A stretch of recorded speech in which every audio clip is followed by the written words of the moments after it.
Disney Odd Pod. I'm Kat. I'm Dee. And this week, it's our first touch into Touchstone. It's kind of annoyingly quotable, but also hilariously rewatchable. Absolutely.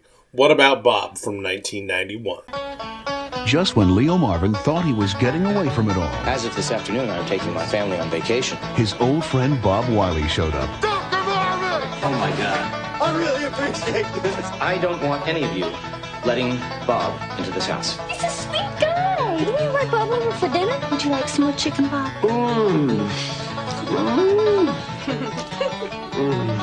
Will you stop that, please? You're angry. No, I don't get it. You're upset. Relax, Leo. Take a vacation. I'm on vacation! Touchstone Pictures presents Bill Murray Hello, I'm Bob. Would you knock me out, please? and Richard Dreyfuss. This man is crazy! Get out! Why'd you need to kick Bob out of the house? He's not gone. That's the whole point.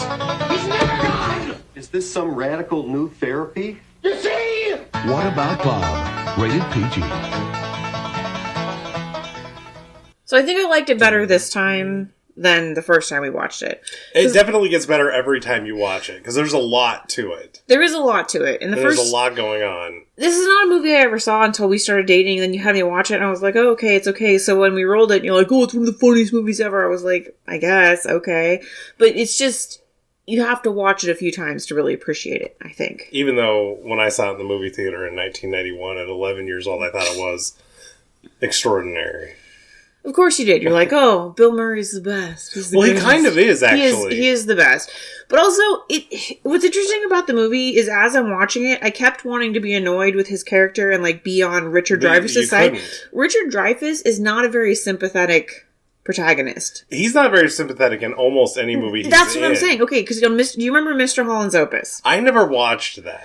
Okay, so I might be the only person who's never really seen it. he's the main character of that movie, and he is just the most unlikable dickhead. And just like... I think that's what he's good at. The only movie that I've ever seen that he's actually kind of likable is Close Encounters of the Third Kind. I've never seen that movie. That's a good movie. You should watch that. I guess he's kind of likable in Jaws, but... This is what happens. It indicates the non-frenzied feeding of a large squalus, possibly Longimanus or Asurus glaucus. Now, the enormous amount of tissue loss prevents any detailed analysis. However, the attacking squalus must be considerably larger than any normal squalus found in these waters. Didn't you get on a boat and check out these waters? No. Well, this is not a boat accident. It wasn't any propeller. It wasn't any coral reef. And it wasn't Jack the Ripper. It was a shark. Is not it, like though? over the top likable. Like, it's not like... Yeah, I think you're right. It's kind of like...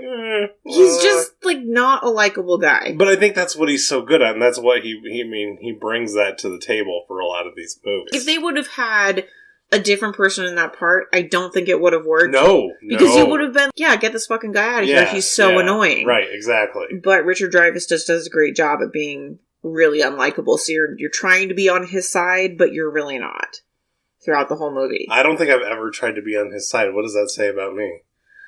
That you're more like Bob. I'm more of a Bob than You're more of than a a Leo. Bob than a Leo.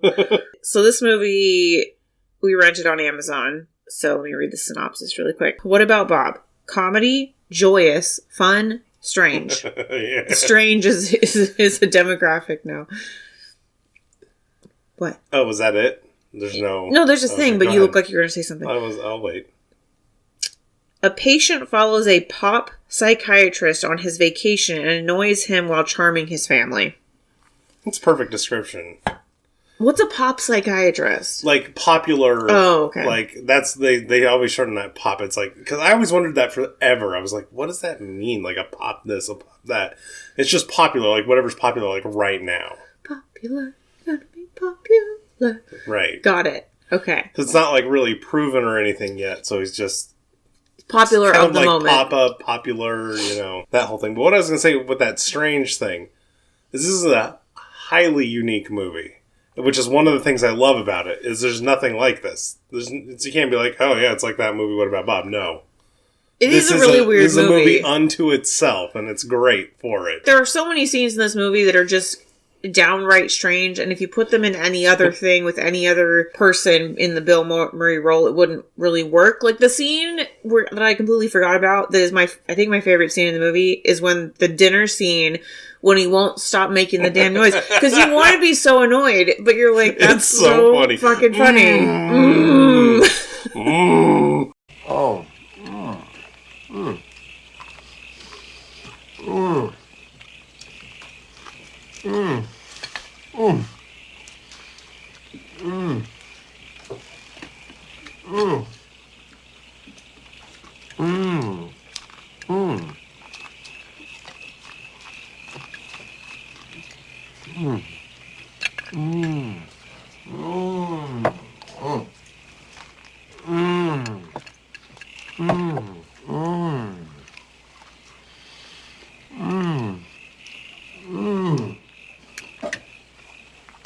Faye, this is so scrumptious.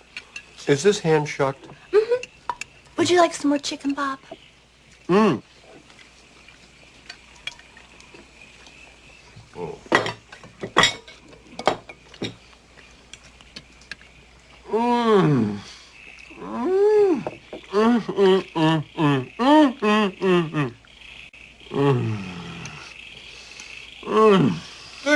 Delicious.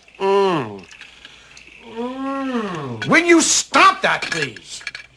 I think that's my favorite part But of it the also movie. kind of checks out because here he is, this single guy. Like, he gets this home cooked meal. It's probably great. I know, but it just goes on and on, just like But that's the hair too performance. long. But that's what makes it. That's perfect. Yes, Perfect. it's great. And I was kind of surprised that the director, Frank Oz, he's directed some really good movies. Well, yeah. I mean, he's been a Muppeteer forever. I mean, he's like an integral part of the Jim Henson's Workshop thing. But that aside, I mean, like, Well, that's not that aside, because all you know the Muppets from is the shitty Disney version. Well, yes, but no, I thought he was more involved in Sesame Street than. But that's all Jim Henson production stuff, that's true. Really high quality entertainment, especially Sesame Street back then. Jesus. Well, but no, I was gonna say he's directed a lot of really great movies. Like Dirty Rotten Scoundrels is a really funny movie. Right. If you haven't seen it. This is a very funny movie. I've never seen Indian in the Cupboard, I don't think. Oh, that was like required watching. Yeah, it was more everybody geared seems to towards like my age group. It's a 90s kids movie. Yeah. Also and a Stepford book. Wives. I like Stepford Wives. Yeah, I think everybody does. It's a good movie.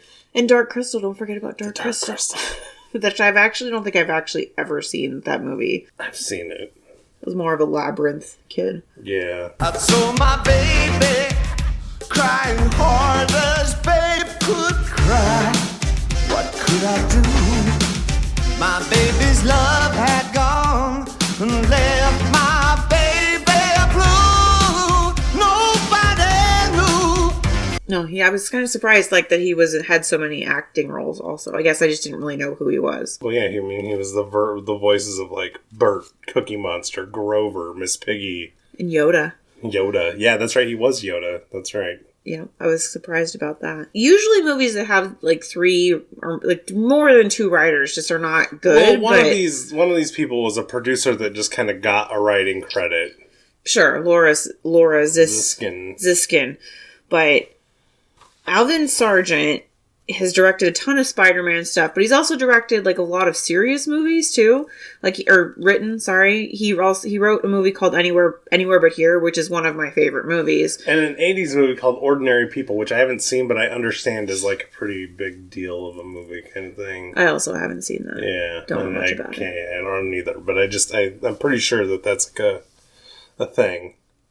The Laura Ziskin lady, the producer, her other is a movie called Hero, which is right after this. Don't know anything about it. Well, it looked like a pretty big movie. It had Dustin Hoffman and Gina Davis and all these people in it. So it must be popular. I don't know if it was popular, but it was big at least. And then the Tom Schulman guy, he wrote Dead Poets Society, Which they made a reference to that in this movie. Yeah. Well, it was a huge movie. I mean, yes, it's also on our list now. Yeah. And he also wrote Honey, I Shrunk the Kids. And 8 Heads in a Duffel Bag, which is also a good movie. So I've heard of that movie, but I don't think I've ever seen it. It's pretty good. Is it like a comedy or what? It's kind of a serious-ish crime comedy. Like a dark sort of. comedy? Yeah, a little bit. Who's in it? I don't even remember. Oh, okay. Yeah, so it's just thanks. one of those movies that you just... Yeah, I mean, if we pulled it up, I'd be like, oh, yeah. But, yeah. So our actors...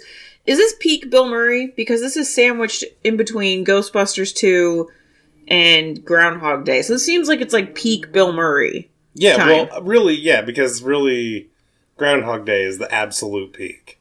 Did you know I've never actually watched the movie Groundhog What Day? the fuck is wrong with you? I don't know. I've never watched it. And I've my God. also only seen the first Ghostbusters. Well, that's fine. That's kind of neither here nor there. Ghostbusters 2 is good, but not great. Groundhog Day is one of the best movies ever made. I've never watched it. What? I'm sorry to tell you I've never watched it. I understand the premise of the movie, but I've never... And it's like has Andy McDowell in it, is like the love interest or whatever. Yeah, right? Yeah, so I know like It's things about the movie. But if you haven't seen it, like, along with this, they're probably two of the most unique comedies that exist. I mean, there's just nothing like it at all. Well, I'm sure as we go along with these, more 90s-ish, 80s-ish movies, there's going to be a lot of actors like, oh, they were in this. And I'm going to be like, I've never seen it. And I'm going to go, what the hell? And of course, Bill Murray was in one of my very, very favorite comedies, Kingpin, not as the star, but as my God. What did he play in that There's movie? Ernie McCracken. He's the pro bowler. He's the one that got Woody Harrelson's hand chopped off. Oh, okay. Got it. Yeah. And then Richard Dreyfuss, we kind of touched on already the things that he's known We really did. Yeah. And then Faye, Julie Haggerty. Freddie got fingered. Yeah, She's the mom. Yeah. And she's a great mom character. She plays a great mom. She also plays the replacement mom in the new Christmas Story Christmas. Oh, that's yeah, right. And she's great. That's in where that I was part. thinking. I was like, I thought I'd seen her in something recently, and I didn't. I must have buzzed through that on looking through it.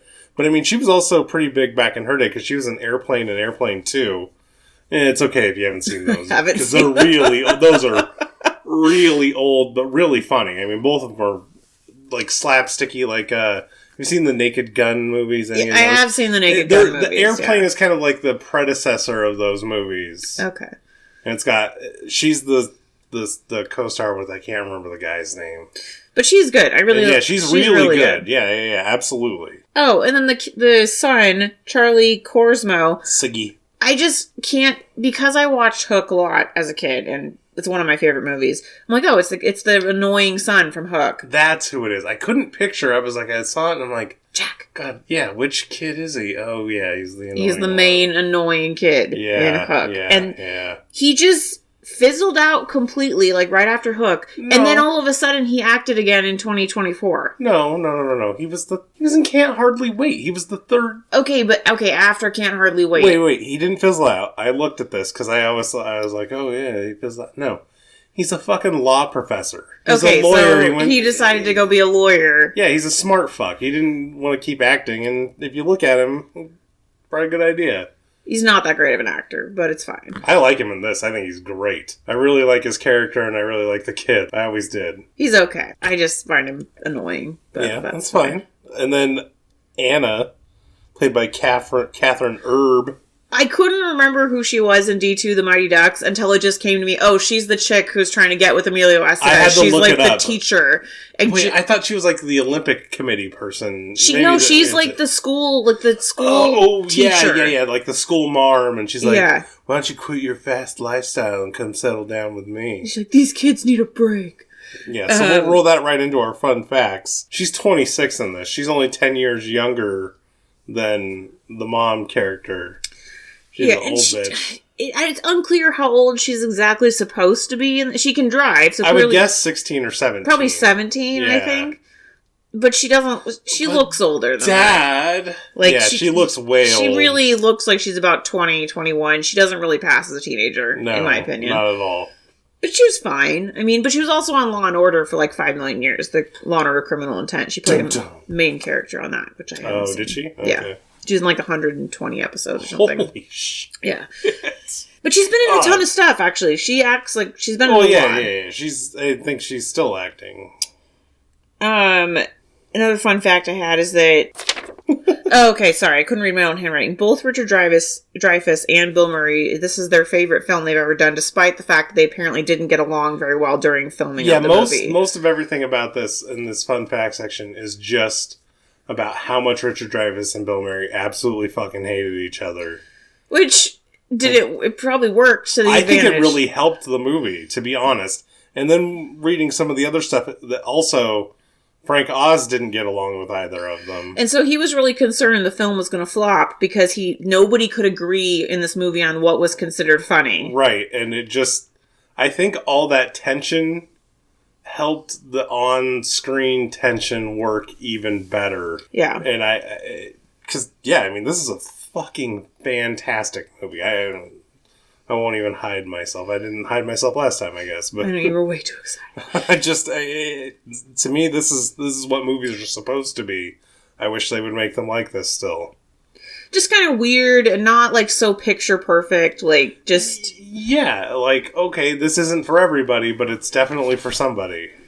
Well, it's ranked by Bravo on their 100 list of 100 funniest movies as number 43. Okay. So that's I was kind of surprised by that actually because this was not a movie I ever watched, and I guess I'm just like surprised.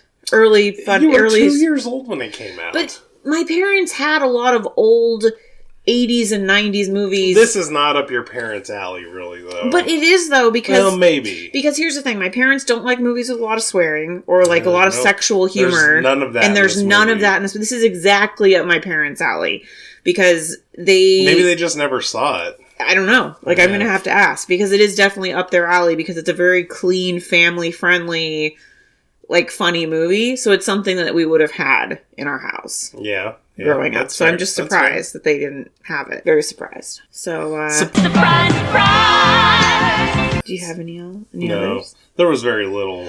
It was a lot of, like, this person was considered, and this person was considered. They must have had 20 of each, for each Murray and Dreyfuss's role, they must have had 20 people that were quote-unquote considered. I am surprised you didn't know, just late fun fact, that Randy Quaid was considered for Bill Murray's part. I skip over all that because I think it's absolutely fucking ridiculous. I think it's fun. But the only one that was even close to being real was Robin Williams in the Bill Murray role. Yeah. And they just couldn't make it work because of some filming schedule. Yeah. Like, okay, that I would say, okay, maybe, but... Okay, maybe. But all this, considered... That's like a bunch of people sitting around a boardroom being like, oh, well, what about Tom Cruise? Oh, well, what about this? That bullshit that's considered. That's what I say to that. That'd be like me saying that I considered having Dr. Dre produce my music album. I mean, you did, though. Yeah. So, are we gonna...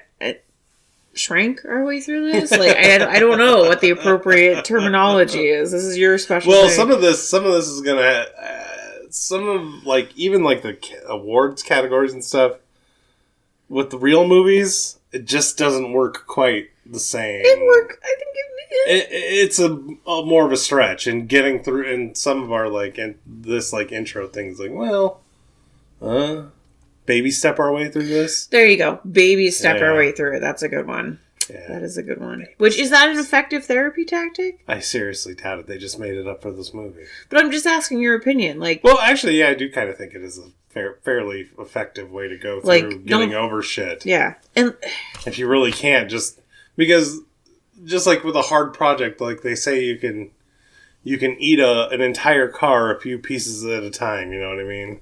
Yeah. You can do anything if you just break it down into small enough pieces. It's true. That I actually do believe in. So maybe baby steps. So we'll baby step our way through it.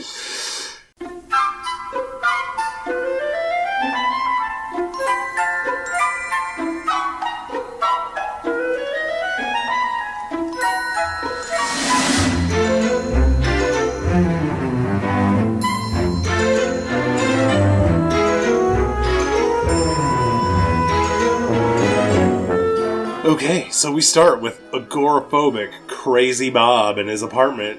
Talking to his fish. Does he have a job? He's like, okay, I gotta go to work. And then he, like, clocks in at his house. Well, there was no way you could work from home in 1990. Unless he was like a writer or something, but I don't I think. guess that actually, now that you say that, that works. Because he obviously has to have money. That's what I mean. It's unclear exactly what his deal is. Yeah, so, wow, that makes a lot of sense. I've literally never thought about what he does. That's all I could think about the entire movie was how the fuck, what does this guy do for work? That's all I could think about the entire movie. Yeah, I mean, he could be like a writer, a cartoonist, all kinds of these jobs that used to exist. Mm-hmm. And so then he has trouble leaving his apartment, but he eventually leaves, and we meet Leo, Richard Dreyfuss's character. He's got a big book coming out that he's He's Mr. Competent, cool guy. Such a cool therapist. And then he gets a call from another therapist. He's like, he's calling because I have a book coming out. But really, the other therapist is calling because to pawn Bob off on him. And Richard Dreyfuss is blindsided. Yeah, he's like, oh, okay, I'll talk to him when I get back on vacation. He calls the secretary, no, Bob's your next patient. He's here right now. And Bob can't take the elevator, so he runs up 44 flights of stairs. Yeah. Thinking his heart's going to explode the whole time. It's unclear exactly why he is the way that he is. That's never really explained why he is the way that he is. Well, he's crazy.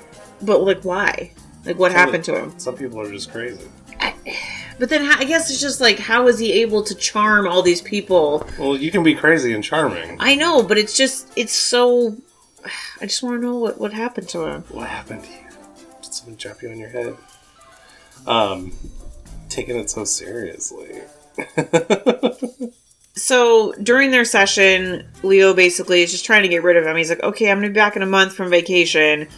Gives him the baby steps book. He's like, I just want you to take baby steps. And we find out, very importantly, that Bill Murray believes that if you fake it, you don't have it. Right. Heart attacks and Tourette's and any other thing that you might be able to think of. If you fake it, you don't have it. Right. So he sends him off with a book, and he's like, oh yeah, baby steps, baby steps. Baby steps? It means setting small, reasonable goals for yourself, one day at a time. One tiny step at a time. Baby steps. For instance, when you leave this office, don't think about everything you have to do in order to get out of the building. Just think of what you must do to get out of this room. And when you get to the hall, deal with that hall, and so forth. You see? Baby steps. Baby steps. Oh, boy. Baby steps. Baby steps. Baby steps through the office.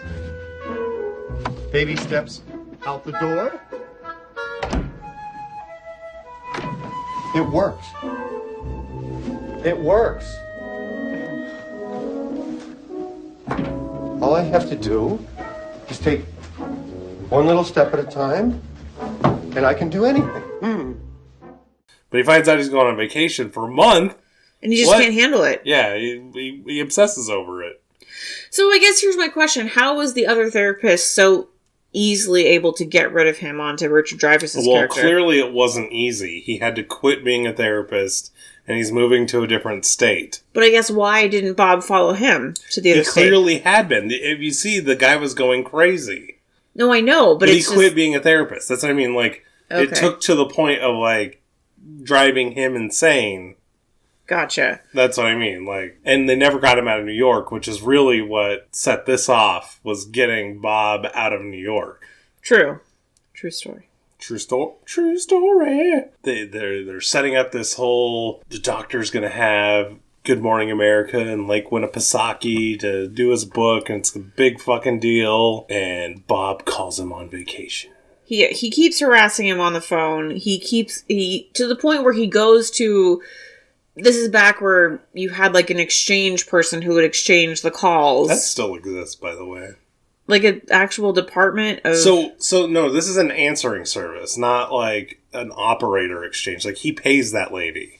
Oh, okay, got it. Yeah. Because if you have a business or you're a therapist, you need somebody who has some judgment to help you with your after hours stuff. And she does not have very good judgment. Well, she kind of did, but she screwed up a few She times. really screwed up, because the point that Bill Murray shows up, shows his freaking Primera Blue Cross card like it's his police badge, and he's committed like, suicide. yeah, basically just to get the address. But what if I wanted to write him a letter? Oh, like Winnipesaukee, of course. New Hampshire, of course.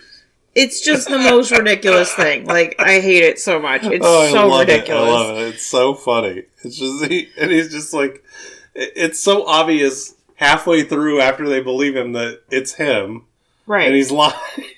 And she still gives them the information. Yeah, she's like, okay, see you later. But she calls the doctor and says that he committed suicide. And he's like, oh, good. Oh, don't let it ruin our vacation. He goes back to sleep. Which checks out to me for, like, if you saw a patient one time and you're on vacation and you're a therapist, you probably don't even... Well, but it's one of those small moments that I'm like, you're a very unlikable douchebag. Well, yeah, he presents as an unlikable douche to the whole Like, movie. The movie wouldn't work if he wasn't. But that's what I mean. That line specifically was a very important little tidbit to me to make him incredibly unlikable. Yeah, yeah. Absolutely. Absolutely. The next day, Bob finds Leo at the grocery store when he's in town with his family. Well, he has to get on the bus. Well, right. He has to get on the bus. Which, to me, this is one of my favorite parts of him trying to get on the bus.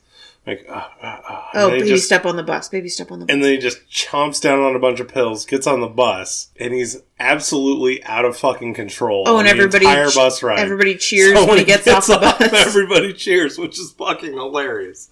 Like, that, to me, is so perfect. Like, everyone's just like, yeah! Yeah, he gets off the bus and everybody's so happy. Although really, it's unclear if they're happy for him and like he's charmed the entire bus by that point. No, they're happy or that if they're he's happy gone. that he got up. But we think that, but it may not be that. It may be that everybody's happy for him. No, I think they're happy he's gone. Yeah, maybe. Because I think he only gets people to like him when he wants to. Yeah, that's fair. That's fair. And he wasn't wanting to get them to like him. Yeah, maybe not. Maybe the bus, there's nobody he cared about. Nobody he really That's what I mean. That's why to me it plays that they're happy that he's off the bus. Yeah, you're right. And then as soon as he gets into town, he just starts screaming at the Dr. top Leo of his Marvin. lungs. Dr. Marvin! Dr. Leo Marvin! And of course they're in town buying groceries while this is happening, and his whole family sees this guy screaming. Which, like, you think they would... Aren't they calling you, dude? You think they would realize, oh, it's a crazy patient. There wasn't... Okay, so we have like this big mental health awareness thing now, which I actually have heard a bunch of stuff saying that we've taken that part too far, too.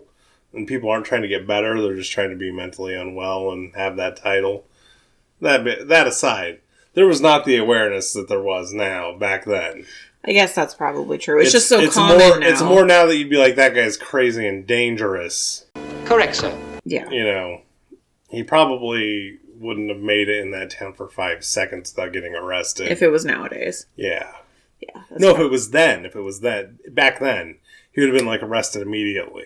Oh. Now he wouldn't be arrested at all. What are you talking about? He'd be sleeping on a fucking tent on the side of the That's street. true. Well, he'd just be able to find out where he lived online. He wouldn't even have to go through the exchange thing. He'd just find it online. Yeah. Through the Zillow through records. like a mistake, yeah. It would have been under like Baby Steps Incorporated that he bought the house. Yeah, that is probably true.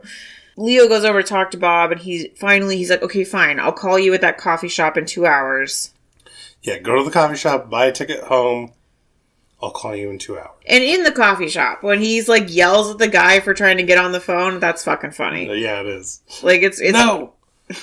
I'm waiting for a call, and that's pretty good. I like that. He talks to the people who own the cafe. Oh yeah, because they're one of the little side parts of this movie hilarious. that are hilarious because they wanted to buy that house that Mr. Dickhole, Richard Dreyfuss, Leo bought the house out from under them. So they're like, "Oh, we'll take you to where he lives. You don't have to wait for a call. It's fine," because they know that this guy's crazy. Yeah, and they want to put him right on his front door. So that's exactly what they do. They just drive him to Leo's house. Who, Leo? Yeah. Well, yeah, because everybody's like, "Oh, Bob's so great. Bob's wonderful. Oh, look at how nice he is," you know. And so he tells him, "You need to take a vacation from your problems," as he's talking about how he's on vacation. So Bob interprets this to mean, oh, I need to stay here because this is vacation. I don't even think he interprets it that way. He's just like, oh, I'm just going to take this vacation. I'm on vacation. I'm going to now. leech onto your vacation. Right. That's fine. So he's walking, and then the daughter is like going to go sailing. So she pulls over and talks to Bob, and she's like, oh, do you want to come sailing with me? And he's like, sure. And the sailing part is pretty funny. For some reason, they tied him to the boat. I feel like that was a scene that was cut. Cut what? Oh, tying him to the boat. Of tying Bob to the boat. But see, I don't think they needed it. I think it's a good cut.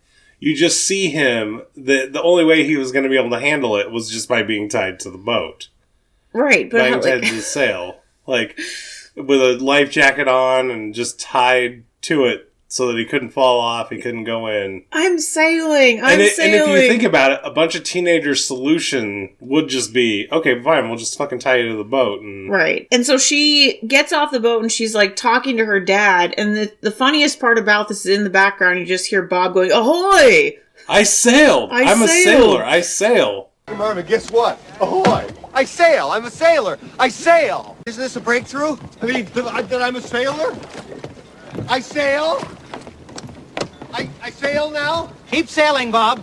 And then this weird scene... And he drops his son while he's teaching him to dive in the water in the meantime when he sees Bob on the boat. Right, yeah. Yeah, which really pisses his son off, like... Because he has this weird obsession with his son diving. Like, he's very obsessed with it. Well, he's obsessed with the fact that he won't do it because it's like a developmental hurdle. But the thing with the puppets...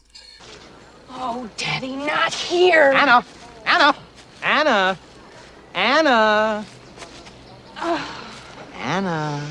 I know you won't listen to your father, but you always listen to me, so I'm asking you not to see Bob Wiley. Daddy, I am just... I can't hear you. Where are you, Anna? Woo! It's creepy. It is super creepy. Like, Richard Dreyfuss is like, here, you need to talk to the hand puppet. But this is definitely... And you need to use your hand puppet to talk This back. checks out as something that, like, a very narcissistic therapist parent would do. Absolutely. And it's, again, that very unlikable... I'm like, you are such a douche. Like, no wonder your whole family fucking hates you. Talk to your fucking family like they're human beings instead of puppets. Oh, God. I really hated this part. But, Dad, Bob is fun! Because Bob is fun. Yeah, Bob is fun. So, we cut back to the house where Bob is there with them. Yeah. And he's talking to Siggy out on the dock. I like this part a lot. Yeah, it's too. really good. That's why I'm saying Siggy's actually like, better does than he you know think. he's trying to get him to dive? Like, is he aware of what he's doing? I mean, he saw him doing it while he was on the sailboat. But I mean, is Bob aware that, like, he's trying to kind of trick Ziggy into diving? It's... Or is he just being unclear. Bob and it just happens? I think that he's just being Bob and it puts Siggy in the mindset that he can do it. That's what I mean. But is that intentional? Is Bob actually not really crazy and this is just intentional by Bob? I believe that that's the case, yes. That he's just like, okay. That's the impression that I got. That he's, like, manipulating the situation to try to make him do it. And then everybody's like, oh my god, yay, you dove. And all that Leo can be upset about is that he's not the one who did it. I'm taking over here. I'm taking over now. I'm taking over. And he pushes Bob into the water. And the old people in the boat, the cafe owners see him and they boo. And they're just really, everybody is so mad at Richard Dreyfuss, Leo, at this point. Yep.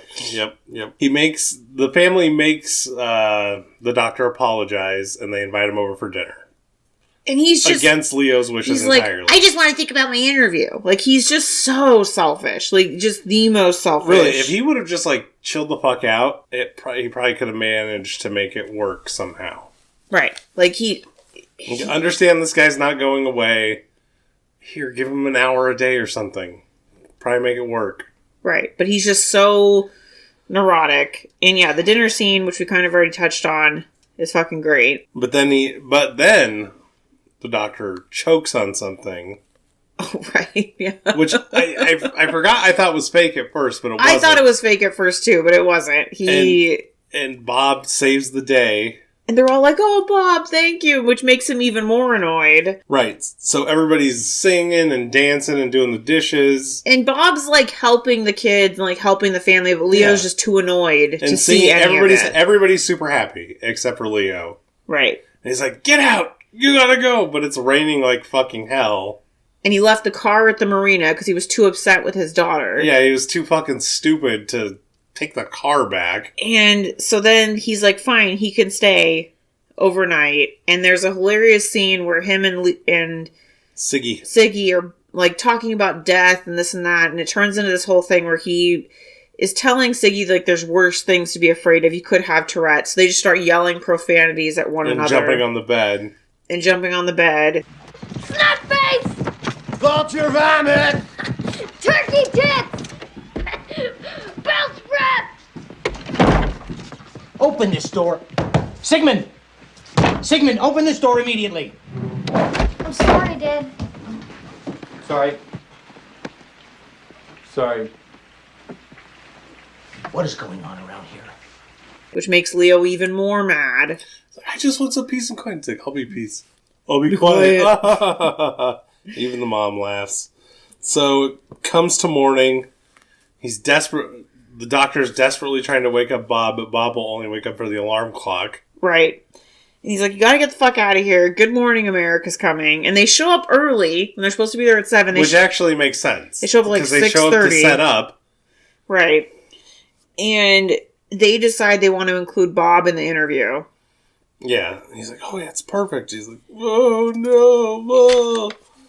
And there's this great interview that features Bob. It's so uncomfortable. And Leo just is completely choking his words and looks like a total idiot. Yeah, on TV. he looks like a huge idiot. Like, Bob's trying to give him all these praise and like, oh, he's so great. He's really helped me. And he just can't.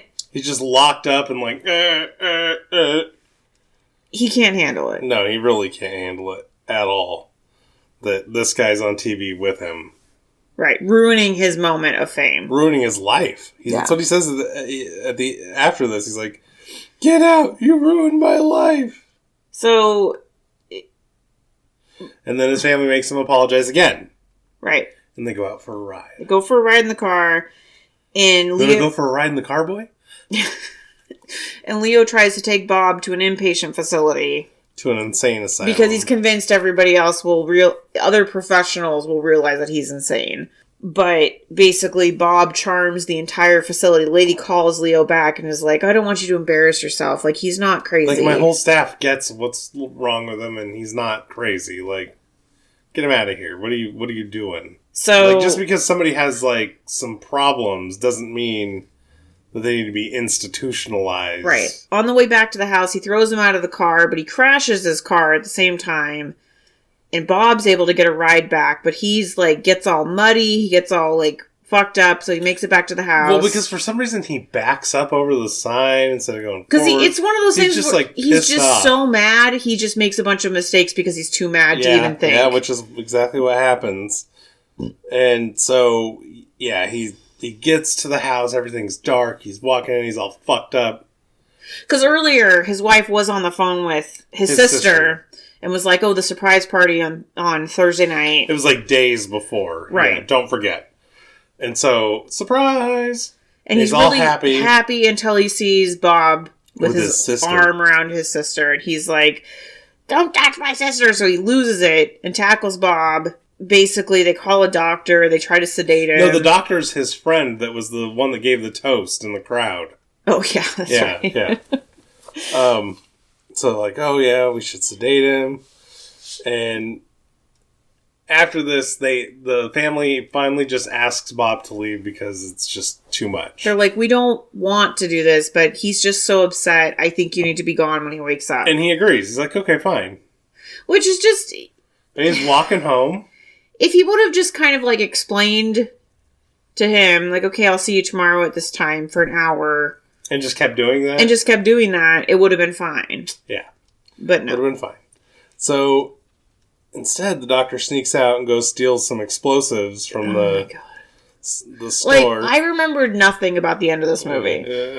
he's like breaking in. He's like, no, a gun too messy, but he still steals a gun anyways. I think that was his gun from the mantle, the rifle. Oh, right. Okay, got it.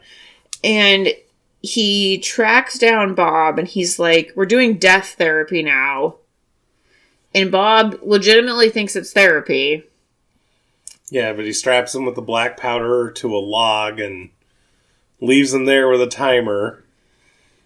But for some reason, he sets the timer for like 15, 20 minutes as opposed to like 5 minutes. Like, it just doesn't really make sense why he sets it for so long.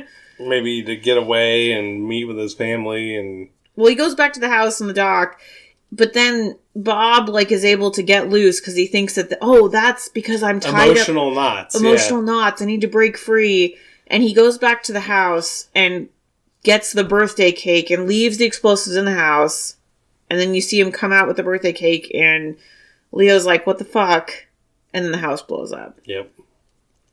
And he goes into a catatonic state. Because he can't handle it. He's mentally defeated. And they're like, it can't get any worse. And then his sister marries Bob for some reason. Yeah. And when it's like just too late, he stands up and says no at the wedding. And it snaps him out of his comatose state. And that's the end of the movie. He's related to Bob now. Yeah, he's in there forever. And then the on-screen text epilogue says that Bob became a psychiatrist. And wrote the book Death Therapy. And then Richard Dreyfuss's character tried to sue him for that. So, that's what happened. That's the end of the movie. What you got? So I have the Gutterman Fuck You Award for... For what? For the old lady telling him to fuck off in every possible way. That's true. Every being scene, hilarious. Every time she's on screen, she's like, screw you for buying that house. You son of a bitch.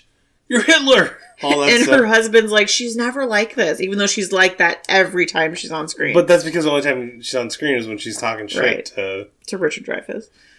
I had the Dr. Leo Hero is the real villain of the story award, because he really is like the real villain of the story, which I just don't remember from last time. I remember feeling more sympathetic towards his plight the first time that I watched the movie. And then I gave a real obvious award of Bill Murray, the Charmingly Hilarious Man Award. I had it as the Haley Mills Double Dunk Award, because he just is dunking on everyone in this entire movie. That's true. That's a better way to put it. Yeah, don't add that Bill Murray just dunks on everyone in this movie. It is a really great performance by him. He's just really fantastic in it. Yeah. Did you have anything else? Yeah, my last one was You Call Yourself a Scientist, Psychologist. Oh, because like... You really can't figure this out? You can't make yourself... Well, he's just so caught up in his own narcissism with this whole book thing and the Good Morning America thing. He just... And being on vacation, you just... Can't see it. Figure out how to make this work.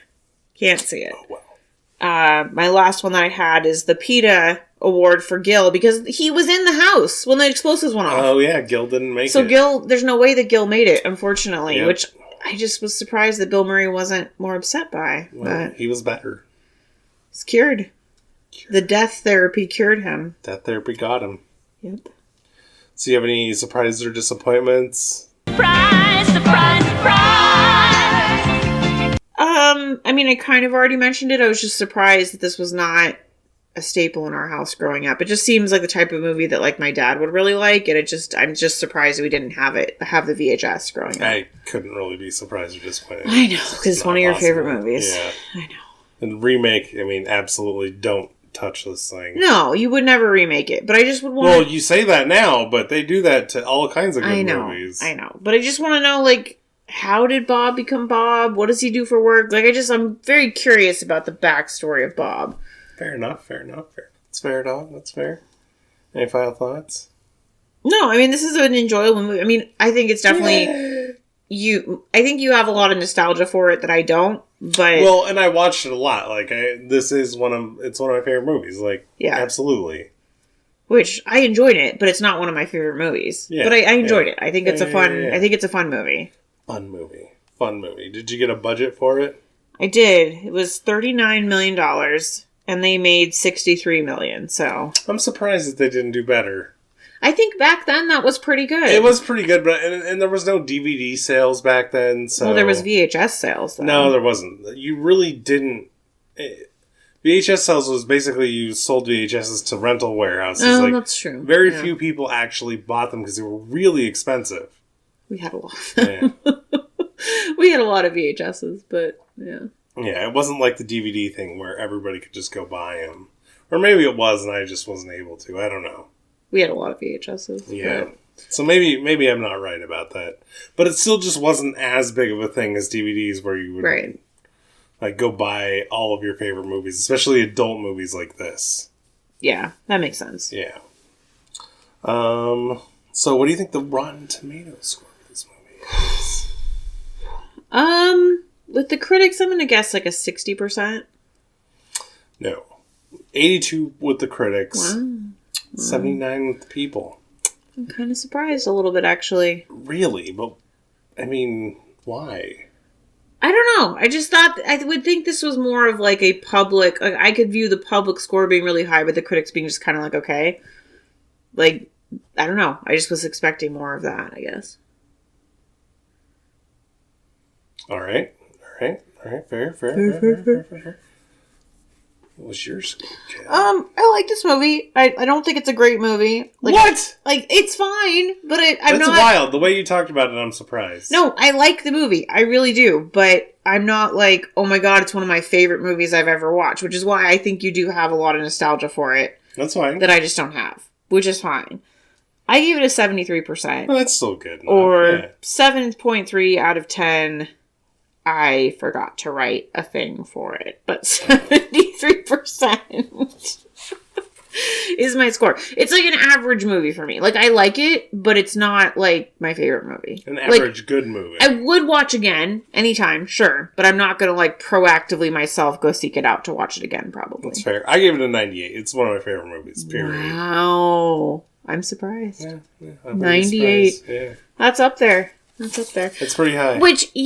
last week you said, 100%, so not well, quite. yeah, but I mean, I when I say 100% movie, I don't necessarily mean it's absolutely 100. But it's one of the ones that's obviously going to be 95 plus. I'm not going to go, it's a 95 plus movie, because that's just stupid. That's just dumb. It's a 100% movie, but obviously it's not perfect.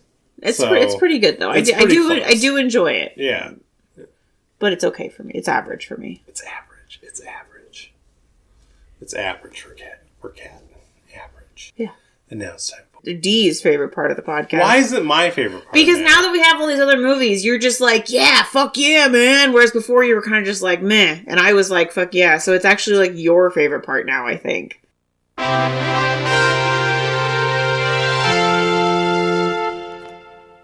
More than anything. Yeah, maybe. That could be true. It's time for somebody's favorite part of the podcast. Well, this time we get number 497. Wow. Which is... Where are we at? 396. It's harder to scroll through this list. Because it's longer. Yeah. No way. What? What's the year? I'm on a heater. Oh, boy. Number 490... number 1997. Wait, what did I say it was? 497? Okay, yeah, 497. 1997? 1997. You're on a heater? I'm on a heater. I have no idea, because I can't guess anymore. So that's Why not? Well, you can't guess something that's close? I don't know. We have so many more movies now that I don't know all the names of them. How did I know that Camilla was a thing before? No, I didn't fucking know. Yeah, but if it's I'm on a heater. You're on a heater. Okay. That's like, for me... Is it a Pauly Shore movie? No. Okay. I would just laugh if that was the case. Because that's You're not... on a heater. 1997. Is it Pulp Fiction? Did that come out in 97? No, that was 1994. Oh, okay. But you're really close. Number 497 from 1997 is Jackie Brown. Oh my god, you are on a heater. You made me watch this movie. Although, if it would have been 496, it would have been one of the best movies of all time. Which is what? Good Will Hunting. Oh my god.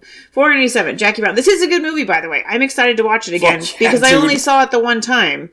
And it's good. We actually have it. We have the DVD. So... Spoiler, this movie's 100 times better the second time around. If you thought What About Bob was better the second time around, this one's like intensely better the second time around like- because you figure out so much more stuff that's going on. Nobody talks about this movie when they talk about like Quentin Tarantino hang movies. on. This is actually something that is one of my main soapbox. Like I could argue about this with somebody forever. The fact that this is totally untalked about and people just ignore it completely is wild. And I think it's only because the main character is a black lady, even though I don't really believe in that most of the time. I think 100% that's why. Because everybody's just like, ooh, okay, whatever. It's such a good movie, though. But Like, it's fucking awesome. It's really, because it's the lady's Pam Grier. Pam Grier. Yeah, she's awesome. Yeah. She's really she's good. really, really, really, really good. And the old guy, Forster, I can't remember his first name. I don't know. And he's really good. And maybe it's just because it's like old people and like, I think don't know. maybe it just flew under the radar. Like, no, it at was the time. definitely, because it was his follow-up to Pulp Fiction. It was huge. Okay. But I don't think it landed with all of everybody as much as all of the rest of the movies did. But in my opinion, it's amazing. Yeah. I'm excited to watch it. That'll be fun. Except for it's really long.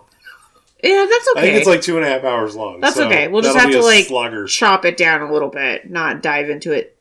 Oh, yeah. No. But there's a lot of scenes where it's like a long, like... That's what I was going to say. You don't have to talk about it as much, even though it's long. It'll be easy to talk about because there are a lot of like things stylized scenes. Things happening with music playing where it's like a quick, then this happened. Or like where she's dancing for a while, or... I don't remember. But that's what I'm saying. Like, yeah. or like the Forester guy driving with music playing for a while. There's a lot of stylized stuff in this, and that's what makes it long as fuck. Yeah. Well, it's a Tarantino movie. I mean, yeah. Stylized. But it is fucking rad. I am so excited. Good. I'm excited to watch it too. After a Camille bust to start us. Let's not talk about Camilla ever again. Oh my god. Okay. All right.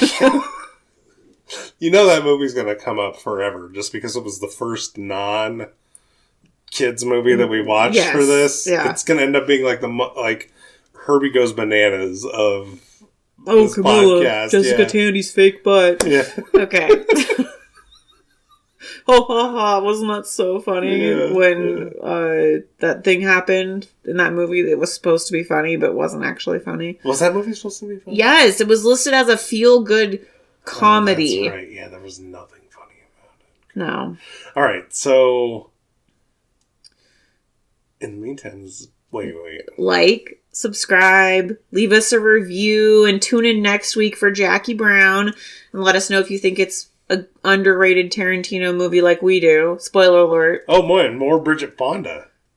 That's what I should have thought about. Oh, yeah, she is in that movie, isn't she? More Bridget Fonda, more Bridget Fonda's boobies. Isn't she, like, the, like, girlfriend of the guy? Of Samuel L. Jackson. And she's then, like, well, girlfriend is a loose term. But doesn't the one guy, who's, like, the cop guy, or, like, the other guy who, like, fucks her? Not the cop guy. It's, what's the actor, though? Robert De Niro. Robert De Niro. In one of my favorite Robert De Niro roles, because it's just so unlike anything he ever does. It's just, like, this awkward where she's like, do you want to have sex? And he's like, sure. Yeah.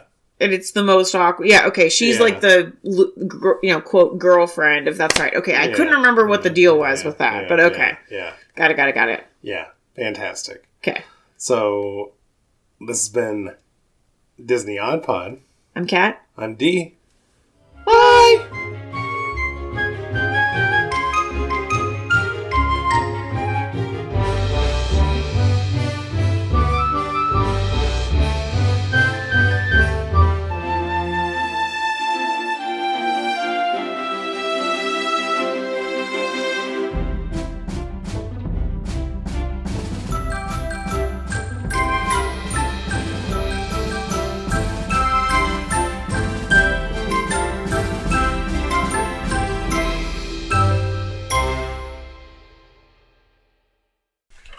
Thanks, Boo Bear. Barrett, you're part of the band. That's right.